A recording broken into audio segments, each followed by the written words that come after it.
반갑습니다. 함께 모인 여러 부모님들 맞지요? 네. 혹시 나는 결혼 안 했는데 하시는 분들도요. 우리 동네 중앙교회 신앙 공동체 전체로 보면 다음 세대를 위한 아주 중요한 양육을 담당하고 있는 신앙의 부모님이라고 할 수 있습니다. 그래서 우리 이 시간 대면으로나 비대면으로나 함께 하나님께서 우리에게 맡겨주신 사명은 무엇인가 하는 것을요. 이번 주와 다음 주 2주에 걸쳐서 우리가 부모 교육을 하게 됩니다. 그래서 저는 오늘이 어린이 주일이기 때문에 오늘은 특별히 조금 어린 어린이들에게 초점을 맞추어서 어떻게 부모 교육을 할 수 있을까. 나이가 드신 분들은요.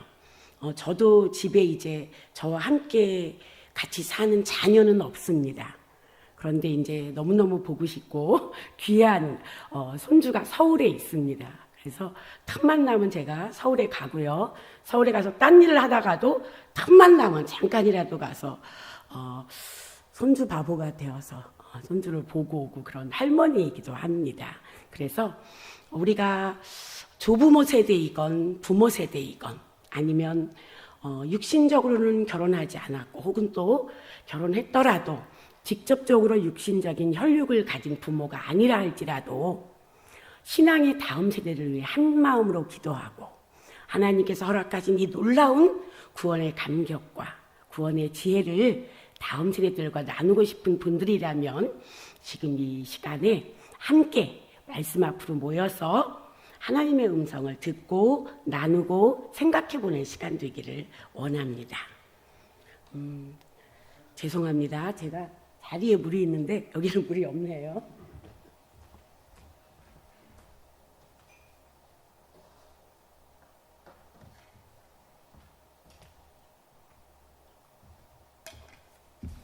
하나님께서 오늘 우리에게 주신 말씀 디모데후서 1장 3절에서 5절입니다. 이 중에서 우리가 3절과 4절은 사도 바울이 디모데에게 편지를 쓰면서 디모데야 나는 너를 위해 열심히 기도하고 있다. 감사하고 있다. 정말 보고 싶구나 하면서 안부입니다. 사실은. 그리고 그 안부 중에 사도 바울이 디모데에게 하는 5절 말씀을 저는 오늘 집중적으로 한번 생각해 보려고 합니다. 사도 바울은 디모데를 볼 때마다 이런 생각이 든답니다. 디모데야, 너의 속에 이것이 있구나. 너의 속에 이것이 있구나. 도대체 바울은 디모데 속에 무엇이 있다고 생각한 걸까요? 1장 5절 우리가 함께 있는 말씀에 보니까 바울이 디모데에게 말합니다. 디모데야, 나는 생각한단다. 너를 볼 때마다 네 속에 무엇이 있어요? 거짓이 없는 믿음이 있다는 것. 있다고 내가 생각한단다 하고 얘기를 하고 있습니다. 사실은요, 믿음은 눈에 보이는 게 아닙니다. 어쩌면 그래서 사도 바울이 디모데에게 내가 생각하기에는 네 속에 정말 거짓 없는 순수한 믿음이 있구나. 간절한 하나님을 향한 사랑의 믿음이 있구나. 이렇게 자기의 생각이라고 밝히고 있는 것 같아요. 그 다음에요, 5절에서 바울은 디모데에게 이렇게 얘기합니다. 네 속에 있는 그 거짓이 없는 믿음은 이건 내가 확신할 수 있어. 뭘 확신하느냐? 너의 속에 있는 그 거짓이 없는 믿음은 어디로부터 왔느냐? 이건 내가 확신할 수 있다. 라고 하면서 얘기하기를 우선 너의 외할머니 로이스로부터 왔단다. 그리고 너의 엄마 유니게에게서 너에게로 전달된 것이로구나 하는 거예요. 그래서 사실은 이 말씀대로 제목을 붙이면 디모데 속에 있는 믿음, 엄마와 외할머니 속에 있는 믿음이라고 제목을 붙여야 합니다.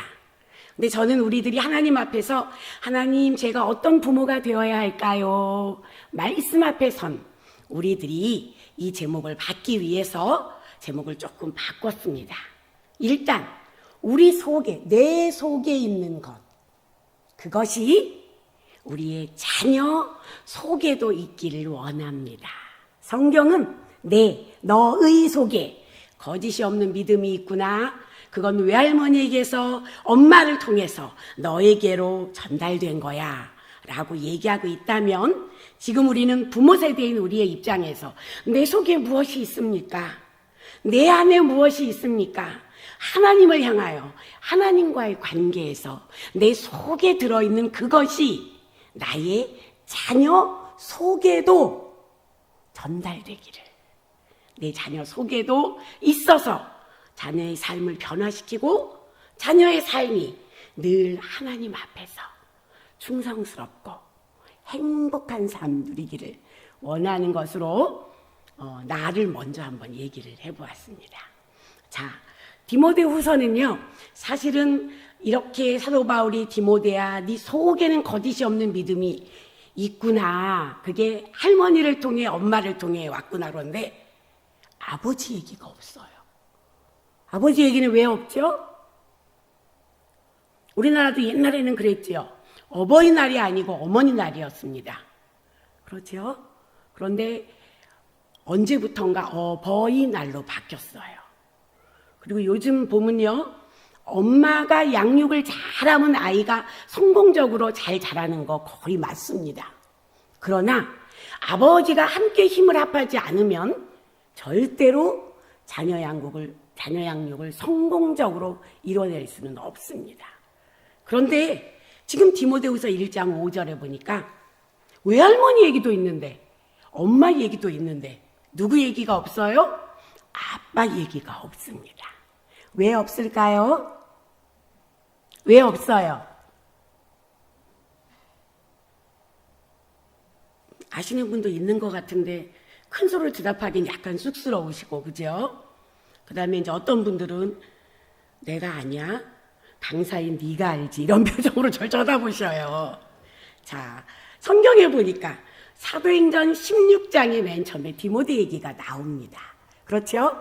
방송실 우리 말씀 띄워줄 수 있나요? 왜 디모데서 후서 1장 5절에는 디모데 속에 있는 그 거짓 없는 믿음이 외할머니 얘기도 나오고 엄마 얘기도 나오는데 아빠 얘기는 없었을까 하는 거예요. 사도행전 16장으로 갑니다. 사도행전 16장 성경 펴실 수 있겠지요? 집에서도 엄마 아빠 성경 펴주세요. 집에서 예배드리는 분들은 주로 아이들을 데리고 있는 젊은 엄마 아빠일 가능성이 높지요. 자, 사도행전 16장 1절을 제가 읽습니다. 바울이 더베와 루스드라에도 이름에 바울의 2차 전도 여행이 시작되고 있습니다. 거기 디모데라 하는 제자가 있으니 그 어머니는 믿는 유대 여자요. 아버지는, 여기는 아버지가 나오네요. 그렇죠? 아버지는 어느 나라 사람이다? 헬라인이다. 헬라인이라는 말은요, 어떻게 보면 철학적으로, 인문학적으로, 사상적으로, 문화적으로는 서양사에서 굉장히 높게 쳐주는 그리스 사람이라는 의미입니다. 그러나 우리 신약 성경에서 헬라인이라는 다른 이름으로 말하면요, 이방인이라는 뜻입니다. 이방인. 그러니까 사실 디모데는 어떻게 보면 영적인 결손 가정이었던 거예요. 육체적으로는 아빠도 있고 엄마도 있습니다. 외할머니도 있는 거예요.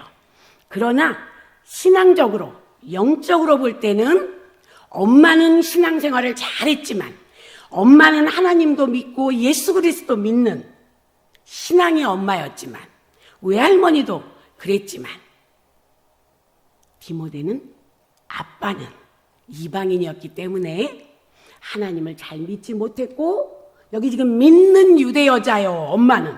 아빠는 그냥 헬라인이다. 그렇죠? 그렇게만 써 있거든요. 그럼 우리가 그거를 살짝 돌려서 이해하면 어떻게 돼요?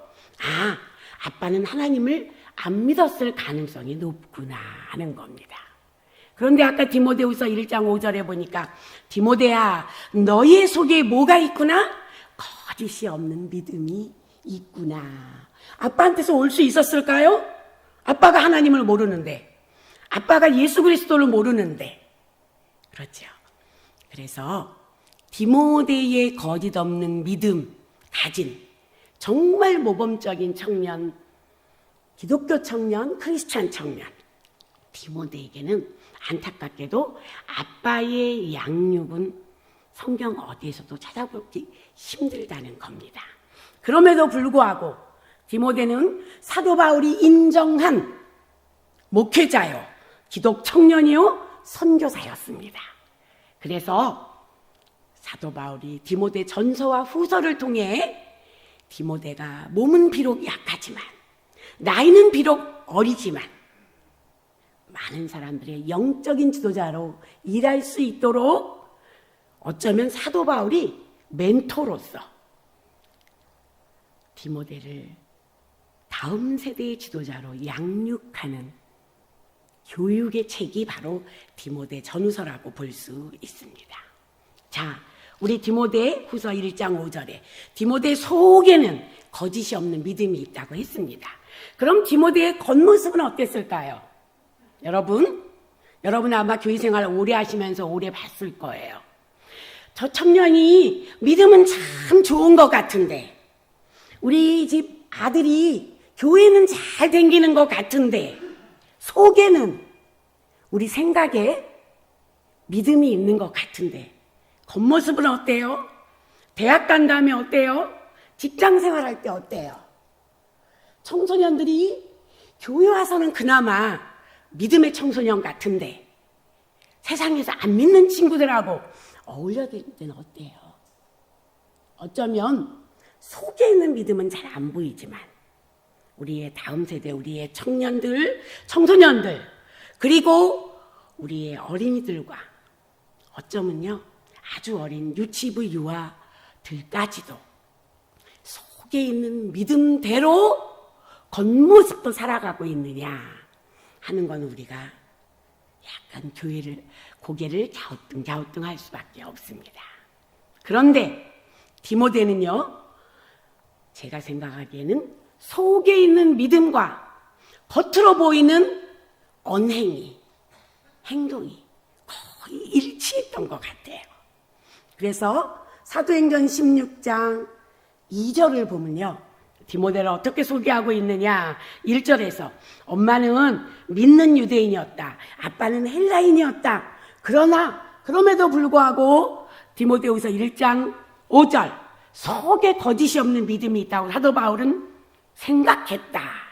그리고 그것이 바로 외할머니와 엄마를 통해 디모데의 속으로 전달된 것이라고 사도 바울은 확신했다.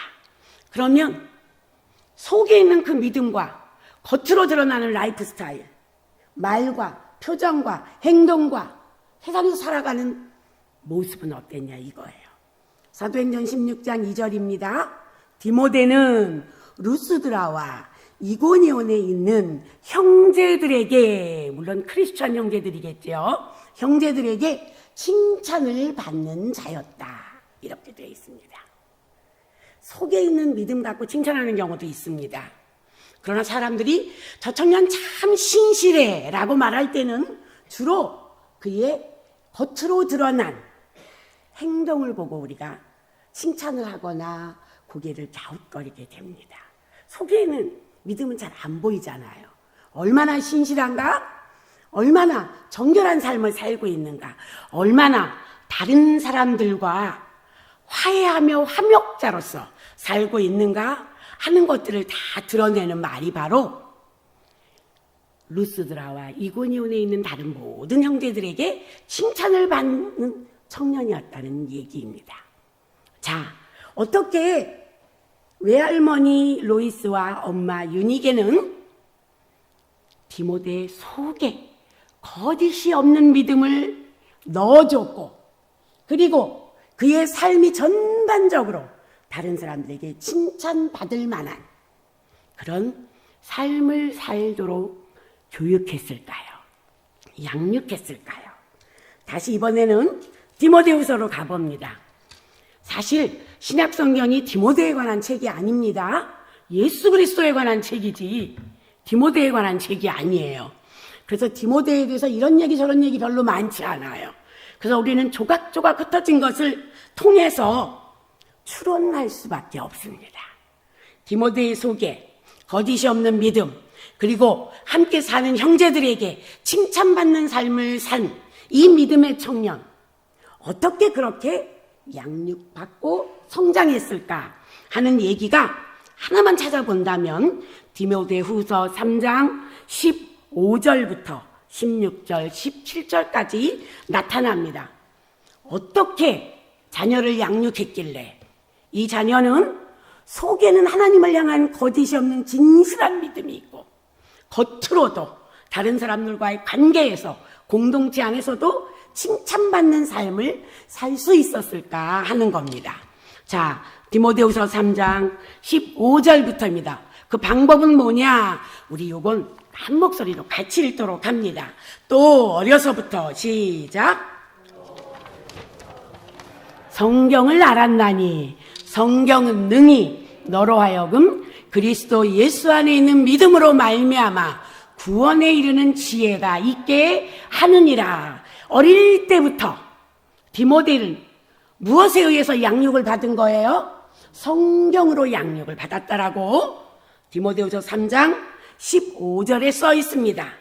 자, 근데 여러분 오해하지 마세요. 사도 바울이 디모데에게 편지를 쓸 때, 디모데 후서를 쓸 때 이때 성경은 복음서가 있었을까요? 마태복음, 마가복음, 누가복음, 요한복음. 예수님 얘기 있었을까요? 없었어요. 없었어요. 디모데가 어릴 때부터 성경을 알았다. 어떻게 알아요? 믿는 유대 여자인 엄마를 통해, 외할머니를 통해 하나님의 이야기를 자꾸 들려주는 거예요. 아직 예수님의 이야기는 들었을 수는 있어요. 그런데 성경책으로는 보통 사람들 손에 갈 수가 없던 시기였어요. 왜냐?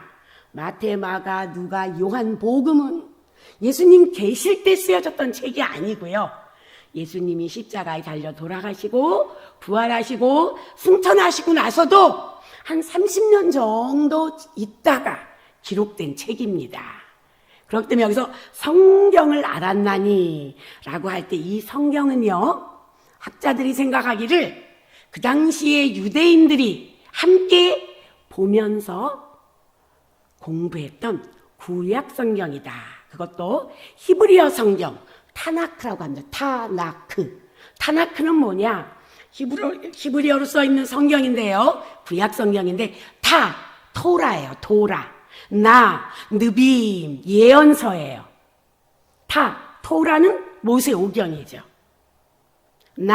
느빔, 예언서예요. 선지서란 말이에요. 자, 그 다음에 케투빔, 그래서 지혜 문서들이에요. 하나님의 백성이 어떻게 일상의 삶을 하나님 앞에서 신실하게 살 수 있는가를 잠언 이런 거 있잖아요. 그죠? 전도서 이런 거 전부 지혜 문서입니다. 그래서 디모데는 어릴 때부터 어떻게 거짓이 없는 믿음이 속에 전달되고 담겨지고 속마음에 다져지게 되었느냐? 어려서부터 성경을 알게 되었다. 제 생각에는요, 책으로 묶여지진 않았지만 예수 그리스도에 관한 이야기도 많이 들었을 것 같아요.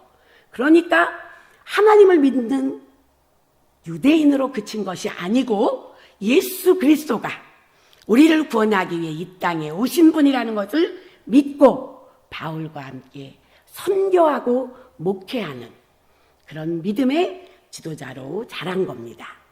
15절은요, 어릴 때부터 성경을 알았기 때문에 디모데 속에 거짓 없는 믿음이 있었다는 거예요.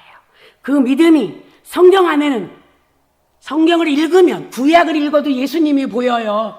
구약의 약속을 잘 들으면요, 하나님께서 나를 사랑하셔서 나를 구원하시기 위해 나를 하나님의 백성으로 삼기 위하여 메시아 예수 그리스도를 보내주시고 그분을 통해 나를 변화시킨다는 약속이 들어있어요. 그렇지요? 그래서 15절에 뭐라고 되어 있어요? 그리스도 예수 안에 있는 믿음으로 말미암아 구원에 이르는 지혜가 네가 구약 성경을 배우고 또 아직 신약 성경책은 아니고 예수님 이야기를 계속 들으면서 구원에 이르는 지혜를 네가 가졌구나 하는 거예요. 16절은 이렇게 얘기합니다. 모든 성경은 하나님의 감동으로 된 것이다. 그래서 교훈과 책망과 바르게 함과 의로 교육하기에 아주 유익하다. 17절, 이는 성경을 열심히 읽으면, 성경 이야기를 많이 들으면, 성경을 읽되 거기 나타난 주인공 아브라함은 어쨌을까 보다 아브라함을 부르시고 아브라함을 하나님의 사람으로 삼으시는 하나님의 마음과 하나님의 생각과 하나님의 뜻과 하나님의 계획과 하나님의 사랑과 하나님의 교육하심에 초점을 맞추면서 성경을 열심히 읽고 배우면 17절, 이는 하나님의 사람으로 온전하게 하며 모든 선한 일을 행할 능력을 갖추게 하려 함이라 라고 기록하고 있습니다. 자, 우리가 어버이 주일에요, 부모 교육이라 그러면 기독교적 부모 교육을 할 때는 여기서 가장 눈에 띄는 단어가 뭐냐? 성경은 교훈이 있어. 책망도 하라 그래. 잠언도 그렇게 말하잖아. 잘못하면 초달, 회초리를 때리래. 그리고 아이가 어릴 때부터 마땅히 행할 바를 가르치래. 그러면 아이들이 어릴 때 배운 마땅히 하나님의 자녀가 살아야 할 그 길을 따라서, 법을 따라서 제대로 살 수 있을 거야 라고 얘기를 합니다. 그래서 제가 이렇게 예배 시간에 하는 특강 말고요, 아예 부모 교실, 부모 대학, 그래서 부모 세미나만 전문적으로 할 때는 가보면 항상 질문이 나와요. 질문이 있습니다. 무슨 질문이세요? 그러면 아이들은요, 몇 살 때부터 훈육을 하면 좋을까요? 우리가 생각하는 훈육은요, 훈계를 하고 교훈을 주기 위해 훈육 자체에 우리는 알게 모르게 따끔하게 혼을 내주는 걸 훈육이라고 생각을 합니다. 그렇지요? 그런데 여러분, 오해하지 말으셔야 합니다. 요즘 세상의 부모 교육에서는요, 자녀를 야단치면 안 된다, 이렇게 가르칩니다. 자녀를 야단치면 안 된다. 그랬더니 어떤 목사님이 뭐라 그러냐면요, 그건 너무나 인본주의적이래요. 맞습니다. 세상에서 하는 대부분의 부모 교육 이론들은 인본주의 심리학을 밑바탕에 깔고 시작되는 것입니다. 그러나 신본주의, 우리를 하나님의 자녀 삼아주신 하나님 중심의 기독교 교육, 자녀 양육에는 아이를 혼내라고 되어 있을까요? 아이의 마음을 핥으라고 되어 있을까요? 때로는 여러분 해보셨어요? 부끄럽게도 저는 해봤어요. 하나님의 말씀과 하나님의 법을 가지고 내가 내 자녀를 저주도 해봤어요. 세상에, 그런 엄마였단 말이야? 예, 저는 그랬어요. 어떨 때 그랬을까요? 이놈이 빨리 교회 가서 하나님께 예배 드려야 되는데 안 일어나요. 일어나 깨우다가 너 학교는 지각 안 해야 된다고 생각하면서 하나님께 예배 드릴 때 지각하고 엉터리로 드리고, 그러면 너 하나님이 너한테 복 줄 줄 알아? 막 이랬어요. 그거 뒤집으면 뭐가 되는 거예요? 복 안 주실 거야 라고 아이를 협박하고 위협하는 거잖아요. 이런 부모님 안 계세요? 저는 그랬어요. 너 용돈 받았는데, 세뱃돈 받았는데, 하나님이 다 주신 건데 11조 딱 떼갖고 하나님께 제일 먼저 헌금 드렸어? 안 그러면 너 복 못 받아. 하나님이 하늘문을 쫙 열고 복을 줘야지 하고 보고 있다. 저 녀석이 세뱃돈 받아서 11조를 떼먹네? 이러신단다. 저는요, 제 자녀를, 제가 목사 사모거든요. 신학교 교수고요. 성경에 있는 말로요, 아이를 엄청 협박하며 키웠습니다. 그러나요, 어느 날 하나님께서 저에게 말씀하셨어요. 너 그렇게 엉터리로 교회 다닐 거야? 너 그렇게 예배 시간 막 늦게 헐레벌떡 와서 졸리면서 예배 드릴 거야? 하고 막 제 아이를 향해서 제가 막 하고 좋게 말하면 야단, 나쁘게 말하면, 그렇죠. 제가 보니까 제정신이 아니에요. 아이를 마구마구 야단치는데, 너무 오래 야단치고 났는데 갑자기 보니까 금요 심야기도 시간이 다 된 거예요. 그래서 교회를 향해서 막 걸어갔어요. 빨리 심야기도 가려고. 그런데 그날 글쎄 심야기도 드리러 예배당 문을 다 여는데요. 찬양단이 내가 너를 보배롭고 존귀하게 여기노라 찬양을 하는 거예요. 근데 그때 하나님이요 벼락같이 저한테 뭐라는 줄 알아요? 야 장순애 이러는 거예요. 네 하나님. 맞아요. 하나님 감사합니다. 하나님이 나를 보배롭고 존귀하게 여겨주셔서 내가 오늘도 심야기도 드리러 왔잖아요. 이렇게 나는 앞으로 샥 나가려고 했는데 하나님이 탁 막아요. 그래서 하나님이 저한테 그래요. 장순애 잘 들어라. 내가 너를 보배롭고 존귀하게 여기는 것처럼 내가 너의 가정에 맡긴 너의 딸 박민주도 보배롭고 존귀하게 여긴단다. 근데 너 왜 성경에 있는 이 말 저 말 다 가지고 내가 보배롭고 존귀하게 여기는 나의 사랑하는 딸을 위협하고 협박했니? 급기야는 거의 저주처럼까지 갔다니까요. 하나님이 너한테 얼마나 그동안 좋은 걸 말해줬는데 너 곧땅으로 살 거야 이러면서 제가요 제 아이를 막 야단쳤어요. 핏대를 올리면서. 그런데 하나님이 그 자리에서 그 찬양이 계속 울리는데요. 심야기도 가면 왜 한 찬양을 계속 부르잖아요. 내가 너를 보배롭고 존귀하게 여기노라 하시면서 저는 항상 너 그러면 나 하나님이 나를 사랑해서 나를 보배롭게 나를 존귀하게 여기시 아멘 아멘 이러면서 제가 은혜 받았거든요. 근데 그날은요 이렇게 하면서 하나님께 팔을 못 벌렸어요. 고개를 숙이고 하나님 잘못했습니다. 내가 뭐 착해서 하나님이 나를 보배롭고 존귀하게 여겼어요? 내가 하나님 앞에 선해서 하나님이 나를 보배롭고 존귀하게 여겼어요? 아니에요. 사랑 때문에 나를 보배롭고 존귀하게 여기고 예수 그리스도의 보혈피로 나를 하나님의 자녀 삼아주신 그 하나님께서 저에게 말씀하시더라고요. 너 신앙으로 자녀 양육한다 그러면서 말씀 여기저기 뜯어내다가 아이 위협하지 말아라. 협박하지 말아라. 나는 그 아이를 보배롭고 존귀하게 여긴단다. 그럼 도대체 어떻게 하란 말이에요? 잠언 22장에는 마땅히 자녀에게 행할 바를 가르치라고 했잖아요. 맞아요. 성경이 이 말했다 저 말했다 하는 게 아니고요. 이 말씀과 이 말씀을 연결해서 가르칠 수 있어야 되는 거예요. 자, 우리 에베소서 6장 한번 같이 읽어봅시다. 에베소서 6장 마땅히 행할 길을 아이에게 가르쳐야 합니다. 하나님도 때로는 하나님의 자녀에게 회초리와 몽둥이를 드실 때가 있습니다. 그러니까 나도 하나님 닮아서 회초리와 몽둥이로 아이를 때려야지. 때리느냐 안 때리느냐가 중요한 게 아니에요. 중요한 게 있습니다. 그게 뭐냐? 에베소서 6장 4절 말씀입니다. 에베소서 6장 4절 말씀 띄워주세요. 에베소서 6장 4절. 자, 우리 잘 알고 있어요. 한 목소리를 읽어볼까요? 시작.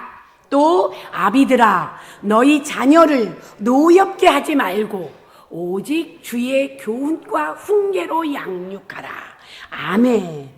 이 말은요, 우리의 자녀들은 오직 주의 교훈과 훈계로 양육받아야만 된다는 말이에요. 잠언 22장이 말하는 마땅히 행할 바를 가르치라. 마땅히 행할 바. 그게 뭐예요? 오직 주의 교훈과 훈계예요. 그런데 앞에 뭐가 써 있어요? 주의 교훈과 훈계로 양육을 하는데 어떻게 하지 말라고요? 자녀를 노엽게 하지 말래요. 아니, 훈계를 하다 보면 노엽게 할 수도 있지. 어떻게 노엽게 안 한단 말입니까? 여러분, 자녀를요, 이 길로 가야 한다라고 말할 때도요, 내가 화가 나서 썽을 내면서 얘기할 수도 있고요. 진심으로 너를 사랑한다. 우리가 화를 내놓고 꼭 그러죠. 내가 남의 엄마면 이렇게 신경질이 날 것 같아? 너를 사랑해서야. 전 이렇게 말했어요. 여러분은 안 그래요? 옆집 아이가 뭘 못하거나 뭘 잘못해도 화 별로 안 나잖아요. 아유 참내 요새 애들은 이 정도로 끝내요. 근데 내 아이가 그 잘못을 하고 있으면 어때요? 더구나 우리는 그리스도인 가정이니까 어때요? 화가 나지요. 그래서 토마스 고든이라는 부모 교육 프로그램을 만든 아주 유명한 사람, 세계에서 가장 유명한 부모 역할 훈련 프로그램을 만든 고든이라는 학자는 뭐라 그랬냐면요. 왜 내 아이가 그런 미운 짓을 할 때 막 화가 나는지, 그거는 2차 감정이래요. 그거를 아이한테 쏟아붓지 말고 그 밑에 들어있는, 내가 왜 옆집 애한테는 화가 안 나고 왜 내 애가 그러면 화가 날까? 그 밑에 있는 진짜 감정을 먼저 생각해 보래요.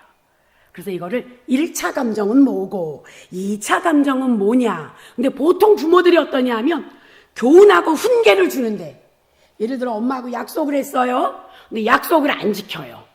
그러면 어때요? 그리고 막 밤에 늦게 들어오는 거야. 예를 들어 저녁에 오늘 공부하다가 8시까지는 꼭 들어올게요 이러고 나갔어요.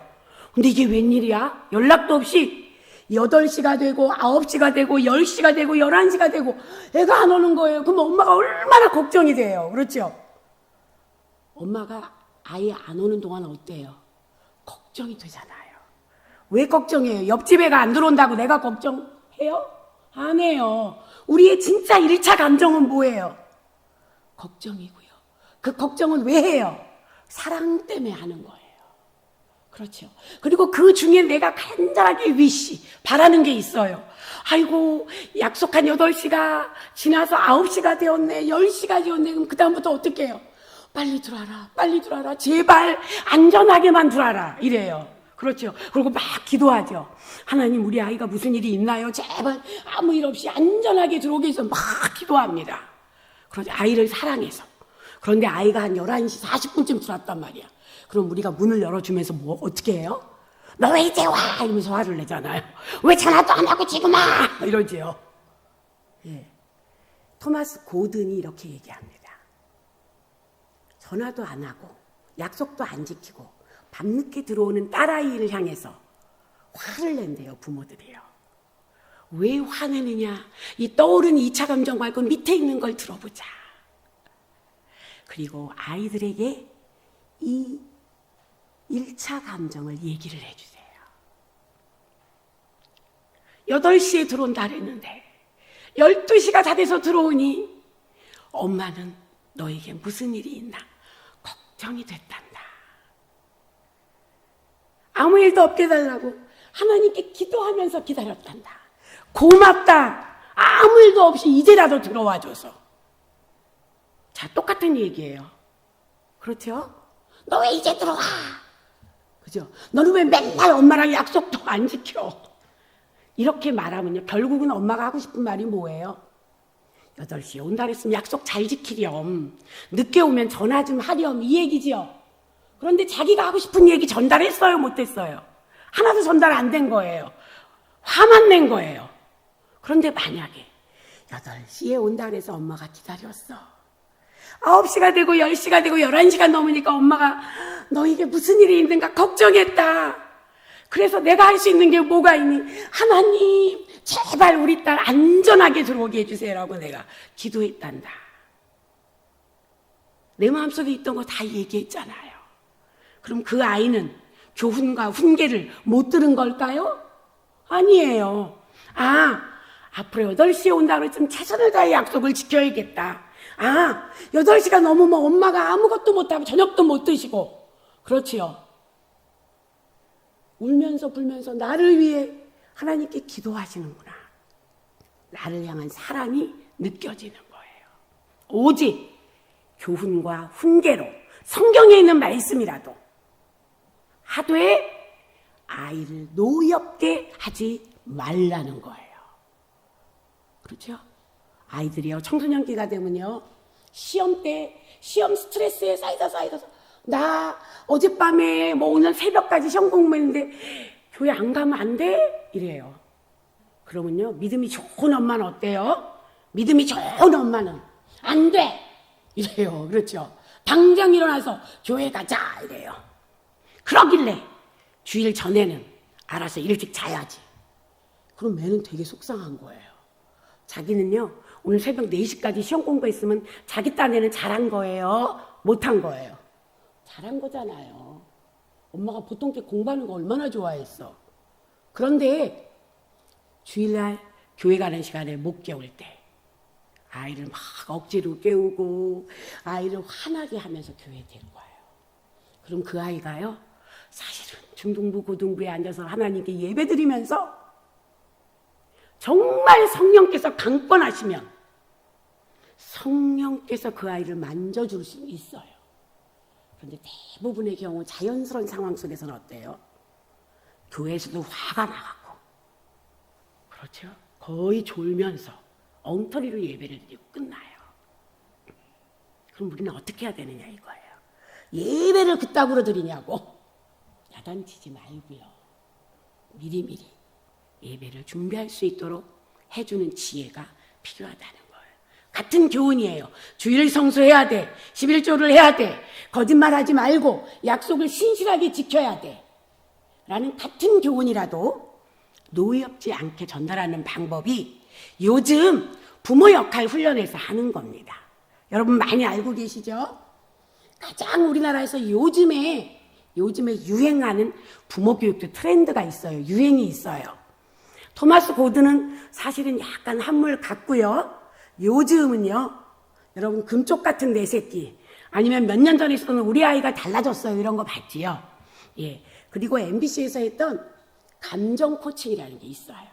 사실은 조금 아까 말씀드린 고든이라는 얘기와 가트맨의 감정 코칭도 어느 정도는 통합니다.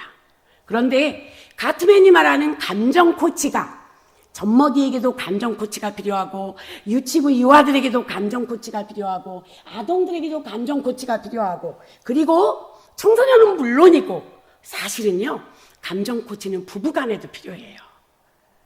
감정 코치가 뭐냐? 부정적인 감정이 내 안에 일어나요. 화가 난다 하는 거예요. 그럼요, 애들이요 막 너무 화가 나요.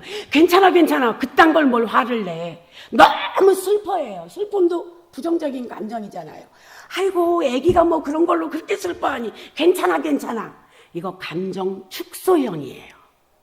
아이는 그것 때문에 몸이 아플 정도로 속이 상한데, 슬픈데 부모가 괜찮다 그러는 거예요. 부모가 그게 뭐가 화날 일이냐 그러는 거예요. 이거 감정 축소형 양육이에요. 두 번째는 억압형이 있어요. 아니, 예를 들어 남자애들 중에 뻑하면 질질 우는 애들 있잖아요. 그렇지요. 그런데 남자 딸내미가 울어도 부모들은 좀 속상해요. 그런데 아들이 울기 시작해요. 그럼 부모들이 하는 얘기 있죠. 어디 사내 놈이 뚝 이러는 거예요. 그러면 아이들은요, 울지 마, 울 일도 아니야가 아니고 왜 사내 놈이 찔찔 짜냐고 하면서 억압하는 거예요. 억압형 양육이 굉장히 많이 일어나요. 사실은요, 기독교인들이 감정 축소형 양육하고 억압형 양육 스타일이 많습니다. 왜일까요? 저희 대학원에서 기독교적 부모교육이라는 과목이 있어요. 다 이제 목사님들이 모여서 같이 공부를 해요. 그런데 목사님들이 그러는 거예요. 이 부모교육이 너무나 인본주의적입니다. 이러는 거예요. 성경에는 감정 코치 이런 거 없어요. 성경은 두려워하지 말라 이런데요. 그런데 여기서는 두려운 감정이 생길 때 감정은 받아주는 거예요. 아, 네가 지금 두렵구나, 힘들구나, 받아주는 거예요. 화가 나요. 그럼 너 그 일 때문에 몹시 화가 났구나, 받아주는 거예요. 감정은 공감해줘요. 그런데 네가 화가 나서 다른 사람을 때리는 행동에 대해서는 제한, 한계를 두는 거예요. 이게 감정 코치거든요. 그 감정 참어 이게 아니고요. 너무 슬프거나 너무 화가 나거나 이런 부정적인 감정이 자녀들 삶 속에서 있을 때, 무엇 때문에 화가 났구나, 이유 없이 형아가 자꾸 괴롭혀서 못 참도록 화가 났구나, 그거는요 있을 수 있잖아요. 그죠? 누구나 전부 화도 나고 슬플 수도 있다는 거예요. 창조주 하나님이 우리를 만들 때 온갖 감정도 느끼게 해주셨다는 거예요. 하나님의 창조주 하나님이 우리에게 주신 선물이라는 거예요. 그런데 이 감정을 내 마음대로 다른 사람을 해치고 핥히는 데 쓰지 말라는 거예요. 거기에 대한 제안을 주는 거예요. 근데 그 목사님 얘기가 성경은 두려워하지 말라라고 명령을 한대요. 지금 이것도 마찬가지예요. 오직 주의 교훈과 훈계로 양육하라. 그러면 애를 혼내서라도 반드시 신앙생활 잘하도록 어릴 때 만들어야 돼. 3살 버릇 8까지 가니까 잘 만들어야 돼. 이렇게 생각을 합니다. 그런데 여러분, 사실은요. 억지로 예배드리게, 억지로 11조 하게. 혹시 요즘도 그런 아이들 있을지 모르는데 저희 어릴 때는요. 우리나라가 전부 가난했어요. 1960년대 전부 가난했잖아요. 그래서 제가요. 참 저 별 얘기 다 안 해요. 제가 부모일 때는 아이를 성경 말씀 갖고 위협하고 협박했다 그러더니 제가 어릴 때는요. 지금은 제가 안 그렇지만 제가 어릴 때 엄마가 나한테 용돈이라고 그때 가장 큰 돈이 아이가 받을 수 있는 돈이 10원이었어요. 10원짜리 지폐가 있을 때예요. 용돈은 한 푼도 안 줘요.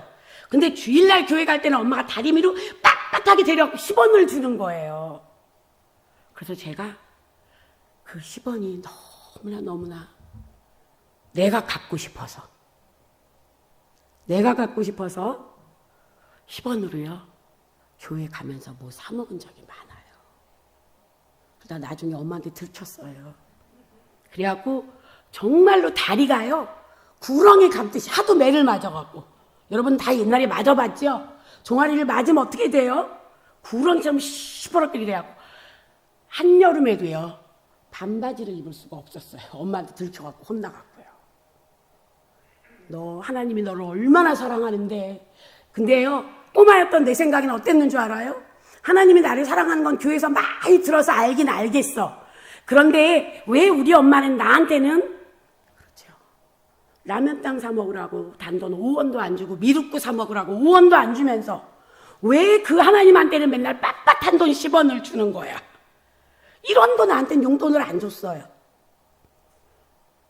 그래갖고 제가요 사춘기 때요 어릴 때 그러다가 사춘기가 되니까요 하나님하고 막 싸우는 너무너무 힘든 사춘기를 보내게 되더라고요. 영적으로, 신앙적으로. 왜냐하면 이 하나님을 좋아해야 돼요. 하나님이 나를 사랑하고 예수 그리스도를 믿어야만 구원받는 건 알겠어 머리로. 그런데 그 하나님이 사랑이 안 되는 거야. 어떤 하나님 같아요? 나는 용돈 1원도 못 받았는데 하나님은 매주마다 나한테 10원씩 가져가는 거야. 그래서 그 하나님이 사랑이 안 되더라고요. 그런데 하나님이 저를 만나주시고 만져주시고 하나님이 나를 새롭게 하시니까 그렇죠? 이제는 어때요? 아, 내 인생의 이 모든 것이 전부 주께로부터 왔구나. 기쁨으로 즐거이 하나님께 드리는 신앙생활이 가능해지는 거예요. 우리가 기독교인이기 때문에 성경을 가르치면서 성경으로 아이들을 위협하지 마세요. 협박하지 마세요. 에베소서 6장 4절에서 오직 주의 교훈과 훈계로 양육하라. 아멘. 그런데 조건이 있어요. 어떻게 하지 말고 자녀를 노엽게 하지 말고. 왜 자녀를 노엽게 하지 말라 그럴까? 골로새서로 한번 가봅시다. 골로새서 3장 21절입니다. 골로새서 3장 21절은요. 같은 얘기를 하고 있어요. 그런데 이유까지 말해주네요. 우리 함께 읽어봐요. 시작. 아비들아 너희 자녀를 노엽게 하지 말지니 낙심할까 함이라. 여기서 노여운 건 뭐예요? 교회 안 가면 두들겨 맞아갖고 종아리가 뱀처럼 되는 게 노엽게 하는 거예요. 저는요 저희 이제 친정 엄마 아버지 다 돌아가셨어요. 근데 친정 아버지가 군인 출신이에요. 그런데 군인 출신에다가 믿음 좋은 아빠였어요. 그래서 저한테 어릴 때 뭘 시켰는 줄 알아요? 주일날은 아무것도 공부를 못하게 했어요. 주일 성수. 그런데 숙제를 내줘요. 무슨 숙제를 내줬느냐? 성경을 주일날 한 장씩, 그때는 필사라는 말도 없었어요. 그런데 이 성경을 한 장씩 쓰라는 거예요. 시편 같은 거 걸리면 막 너무 행복하죠. 얼른 짧은 거 써. 119편 말고요. 시편 같은 거 막 몇 절만 쓰고 막 하루 종일 놀면 너무 행복해요. 그런데 글쎄요. 아니 용돈은 땡전 한 푼 안 주고 자꾸 헌금만 주고 헌금 까먹는다고 또 종아리 막 시퍼렇게 때리는 엄마 아빠가 말씀을 안 쓰면 주일날 저녁에 무릎 꿇고 앉아서 다시 또 회초리를 들고 때리는 거예요. 성경 안 쓴다고 때리더라고요. 그래서 저는요, 제가 사춘기 때 하나님하고 정말 많이 싸웠어요. 하나님 당신 정말 나 사랑하는 거 맞습니까? 붙들고 막 싸웠어요. 사랑한다고 사랑한다는 말을 교회에서 그렇게 많이 들었는데 나는 하나님 때문에 물론 맛있는 것도 먹었어요. 1960년대 우리나라에 먹을 거 하나도 없는데 미륵구는 나는 돈이 없어서 못 사 먹지만 교회 가면 맨날 간식으로 주더라고요. 돈가스도 교회에서 처음 먹어봤고요. 다 맛있는 건 교회를 통해서 먹고 자랐어요. 그런데 도대체 하나님 말씀 주일날 안 쓴다고 회초리로 때리니까 그 하나님이 좋아지겠어요? 너무 싫더라고요. 초등학교 4학년부터는요. 옛날에 저희 때는 한자를 배웠어요. 그래서 성경에 단어들이 전부 한자로 써 있는 게 있었어요. 4학년부터는 한자 성경을 쓰래요. 그러면요 2배로 길어져요. 쓰는 시간이. 한자를 보고 그려야 되니까. 기도 이런 거 쓰려고 그러면 아주 죽습니다. 왜 이렇게 획수가 많아요? 기도, 그죠? 그래서 막 제가요 정말 울면서 겨우겨우 그걸 썼어요. 그걸 쓰면서 이것이 하나님을 좋아하고 하나님을 사랑하게 만드는 그런 매체가 되지 않고 하나님을 넌덜머리나게 만들더라고요. 그것도 안 하면 때리니까. 제가요 그 생각해요. 저는 신학은 절대로 안 한다 그랬거든요. 그랬더니 하나님이 내 요년이라고 저를 딱 신학을 시키더라고요. 저는요 사모 같은 건 절대로 안 한다 그랬거든요. 그랬더니 정신 차려 이러더니 저를 딱 사모를 만들더라고요. 그런데 제가 은혜를 받고 보니까 저희 친정 아빠 돌아가시기 전에 병원에 있는 동안 제가 아빠 의식불명의 상태 왔다 갔다 하시는데 제가 저를 알아보는 순간에 제가 그랬어요. 손을 잡고 아빠 감사합니다. 예수 믿는 아빠여서 감사하고요. 난 어릴 때 그렇게 지긋지긋 싫었는데 아빠가 성경 쓰게 해서 저 같은 경우 사교육 하나도 받을 수 없었어요. 여러분도 뭐 거의 그렇죠. 그래도 그때도 사실은 과외받는 사람도 좀 있긴 있었어요. 그런데 성경 쓰는 일을 통해서 한자를 알게 되고 중학교 가니까 영어 성경 쓰래요. 성경 쓰는 일을 통해서 영어도 알게 되고 엄청난 내 지적인 발달은요 성경을 쓰면서 다 되는 거예요. 제가 그랬어요. 근데 그거를 깨닫기 전까지는 그게 하나도 안 감사해요. 하나님과의 관계가 내 입으로 주님 사랑합니다. 그 사랑이 느껴집니다. 하나님하고 관계가 해결이 되니까 그 모든 게 은혜로 달아지더라고요. 우리 엄마 아빠가 특히 우리 아빠가 그 왜 군인들이 회초리 때리는 거 알죠? 그 군인 때리듯이 저를 때렸어요. 우리 3남매였는데 아들 둘 딸 하나였거든요. 딸이라고 하나도 안 봐줘요. 제가 맞이였어요. 동생들 본대라고 오히려 더 많이 때리더라고요. 근데 그렇게 때리면서라도 맞으면서라도 물론 저희가 사춘기가 되고 극심하게 반항을 하니까 그만두셨어요. 아빠가. 때리지 않고 아빠가 바뀌셨어요. 그런데 그 초등학교 시절에 중학교 한 1, 2학년까지 그거를 제가 하나님을 제대로 만나고 나니까 하나님 감사합니다. 지금 제가 뭐로 먹고 살아요? 성경으로 먹고 살아요. 저는 기독교 교육이지만 성경 가지고 기독교 교육 이론을 다 연결합니다. 부모 교육도요. 물론 부모 교육 이론 공부하지만 기독교적 부모 교육은 성경 갖고 해야 된다고 합니다. 그럼 다른 사람들이 이상하다. 교수님들은 성서학 전공자 외에는 성경을 잘 모르는데 이래요. 근데 저는 어때요? 어릴 때부터 하도 성경을 해서 감사하죠. 그런데 중요한 건 뭐예요? 나의 모든 아픔과 나의 모든 상처 속에 성경이 같이 버무려져 있었어요. 왜? 아빠가 성경으로 나를 교훈하고 양육했는데 날 노엽게 한 거예요. 날 힘들게 한 거예요. 골로새서 뭐라고 한다고요? 아비들아, 너희 자녀를 노엽게 하지 마. 노여운 자녀는 어떻게 된다고요? 낙심할 수밖에 없어요. 크리스찬 부모에게 양육받은 자녀가 낙심하면 어떻게 되는지 아세요? 제가요, 포항에 세미나를 갔다가 돌아오면서 포항에서 하는 극동방송에 다이얼을 맞추고 들은 적이 있어요. 그런데 아주 놀라운 얘기를 들었어요. 포항에 포항공대, 그럼 공부 잘한 거죠. 서울에서 포항공대로 유학 왔대요. 대학에 합격하자마자 엄마가 이 아들을 데리고 와서 교회에 등록시키고 담임 목사님께 인사시키고 청년부에 인사시키고 막 그러더래요. 우리 아들 잘 부탁한다고, 잘 부탁한다고, 신앙생활 잘 부탁한다 그러더래요. 그런데 엄마가 올라간 다음부터 이 아들이 교회 한 번을 안 오더래요. 목사님이요, 청년부 목사님이. 아니 도대체 어떻게 된 거야? 엄마까지 와갖고, 그렇죠? 아이의 신앙을 부탁하고 갔으니 너무너무 신앙생활 잘해야 되는데, 잔뜩 기도했는데 교회 코빼기도 안 보이냐 어떻게 해요? 그래서 전화를 안 받더래요. 그래서 어느 날은 학교를 찾아갔대요. 그랬더니 걔가 정색을 하고 말하더래요.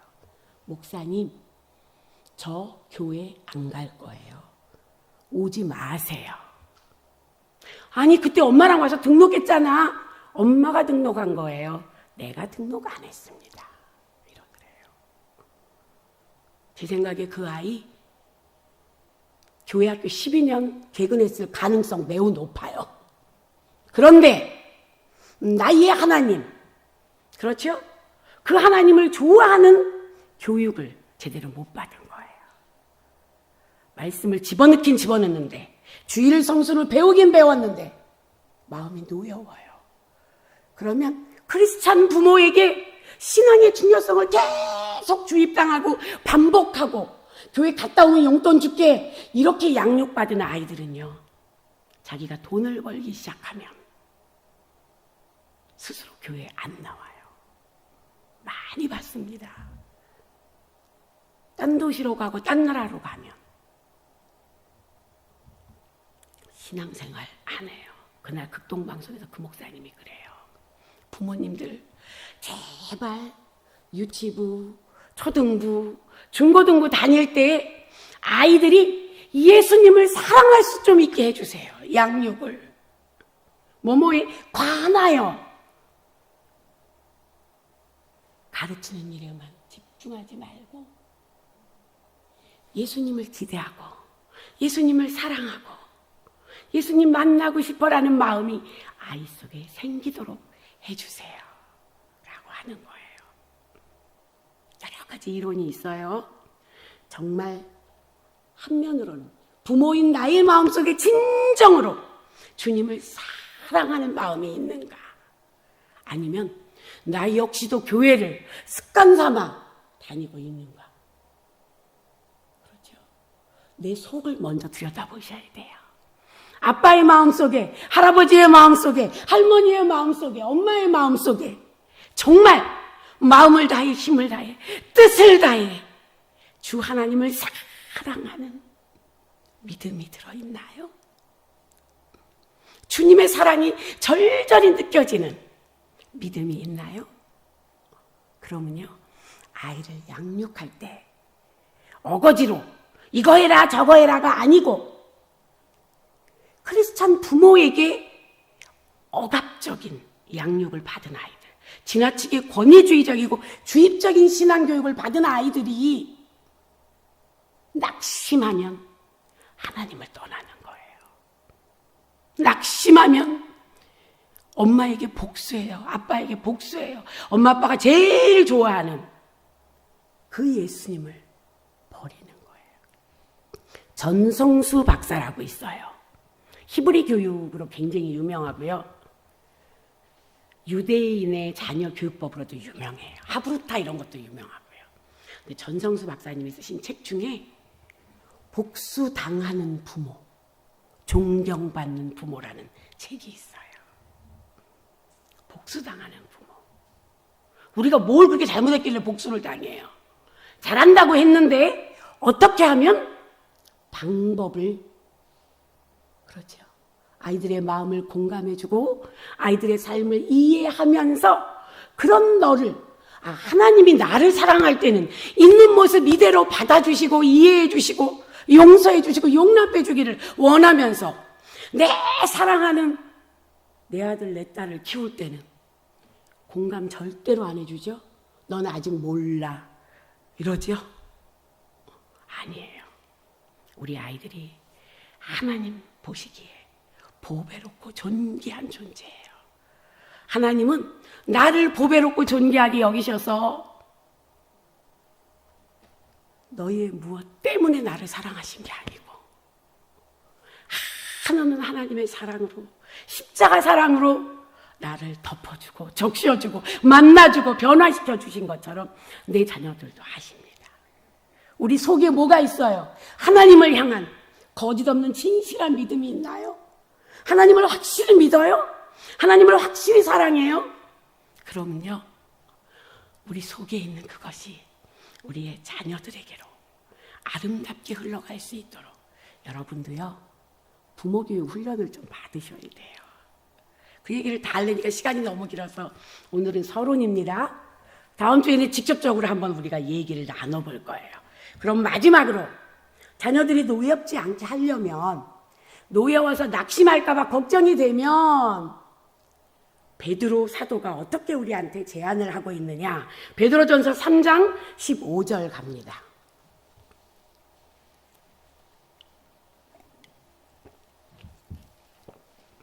베드로전서 3장 15절이에요. 제가 읽을게요. 베드로가 흩어져 있는 예수 그리스도를 믿는 신앙 공동체, 그래서 공동서신이라 그러죠.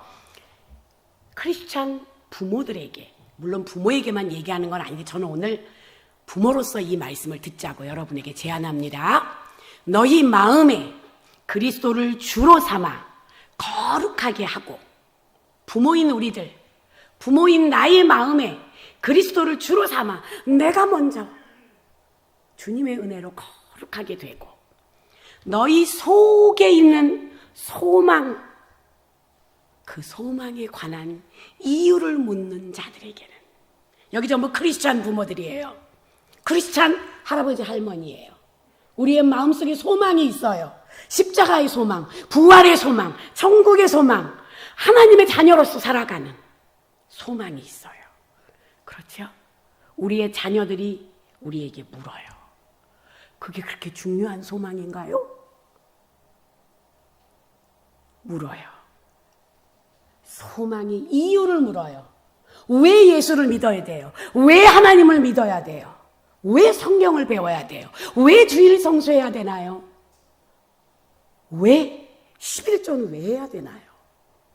요즘 3040 세대가요, 목사님들이 모이면, 총회에서 모이면 다 그 얘기를 합니다. 3040 세대 중에 11조 하는 사람이 거의 없대요. 물론 코로나 때문에 교회 오는 사람도 가장 적게 오는 세대가 3040 세대래요. 5060, 6070 이상 세대는 어때요? 우린 당연히 11조 하죠. 당연히 주일 성수하지요. 근데 3040 세대가요, 20대 청년들도요, 청소년들도요, 우리에게 묻는 거예요. 어머님, 아버님, 할아버지, 할머니, 하나님에 관한 소망을 갖고 계신 크리스찬 부모 세대요. 당신들의 삶 속에, 마음 속에 있는 그 소망에 관한 이유를 들려주세요 라고 우리에게 요구하는 거예요. 어떤 대답을 들려주시렵니까? 그런데 제가 오늘 베드로전서 3장 15절을 읽어 올린 말씀은요, 소망에 관한 이유를 묻지도 않는 애들도 있지요. 그런데 묻는 애들도 있어요. 묻지도 않는 애들 중에는 두 가지예요. 자기도 잘 믿고 있거나, 그렇죠, 관심 하나도 없거나. 그런데 몸부림치는 애들은요, 반항을 해요. 왜 믿어야 되는데? 왜 교회 가야 되는데? 그렇죠? 소망에 관한 이유를 물어요. 묻는 자에게는 베드로 사도가 이렇게 얘기해요. 대답할 것을 항상 준비하십시오. 준비되어 있어야 돼요. 나는 왜 주님 앞에 나가 예배하는가? 나는 왜 내 삶 전체에서 오직 예수 붙들고 살아가는가? 소망에 관한 이유를 준비하셔야 됩니다. 자, 마지막을 여러분께 들려드리는 거예요. 대답할 것을 항상 준비하되 온유와 두려움으로 하십시오. 너 날 때부터 죄인이야. 예수 안 믿으면 지옥 가. 이러지 말라는 거예요. 예수님이 너를 얼마나 축복해 줬는데 너는 그따구로밖에 못 살아. 이러지 말라는 거예요. 그 좋은 하나님, 한없는 사랑으로 나를 영접해 주신 그 예수 그리스도에 관한 소망과 이유를 우리의 다음 세대들에게, 아기들도 눈이 있어서 봅니다. 어린이들도 똑똑히 봅니다. 청소년들은 뭐 우리가 아무리 위선을 떨라 그래도 우리의 속까지 다 봅니다. 그들에게 엄마 속에 있는 소망에 관한 이유, 아빠 속에 있는 소망에 관한 이유, 할아버지 할머니 왜 평생 그렇게 오직 예수, 오직 십자가, 오직 교회 중심으로 그렇게 사셨나요? 그 소망의 이유를 다음 세대들이 물을 때 대답할 말을 준비하되 대답해 줄 때 어떻게 하라고요? 온유하게 하세요. 두려움으로 하세요. 주님, 내가 예수 그리스도를 이 아이에게 말할 때 이 아이가 예수님을 좋아하게 해주세요. 주님, 내가 하나님의 사랑과 은혜를 이 아이한테 들려줄 때 주여 성령님, 이 아이가 하나님을 향해 삶을 활짝 열고 마음을 활짝 열고 우리 하나님에 대하여 아멘, 아멘 하는 다음 세대가 되게 해주세요. 아이들에게 온유하고 하나님을 향한 두려움, 하나님이 귀히 여기시는 이 자녀들의 평생의 삶이, 신앙의 삶이 되기를 원하는 간절한 믿음의 소망으로 아이들을 양육하는 엄마, 아빠, 그리고 할머니, 할아버지 되기를 원합니다. 시간이 많이 가서 여기서 마칠게요. 원래는 제가 구약의 한 인물의 내러티브, 이야기를 가지고 이야기를 또 다시 한번 해석하면서 보려고 했거든요. 그럼 절반밖에 못했네요. 다음 주에 우리 구체적으로 어떻게 얘기하면 좋을지를 한번 나눠볼 수 있는 시간 되기를 원합니다. 기도하고 마치겠습니다. 감사합니다. 우리 모두를 하나님의 자녀 삼아주셔서 감사합니다. 우리 모두가 마음속에 하나님을 향한 간절한 소망을 품고 살아가는 믿음의 부모요, 믿음의 선조되게 하셔서 이제 다음 세대들에게 좋으신 하나님, 한량없는 은혜의 우리 주 예수 그리스도를 온유함과 두려움으로 잘 전하고 가르치고 주님의 은혜 가운데 양육할 수 있는 우리들이 될 수 있도록 주님, 이 연약한 우리를 도우소서. 성령이여, 우리의 다음 세대들에게 하나님을 좋아하고 예수님을 사랑하고 주님의 사랑을 흠뻑 느끼고 반응하는 믿음의 세대로 변하는 놀라운 역사를 허락하여 주옵소서. 감사드리며 예수님의 이름으로 기도드립니다. 아멘.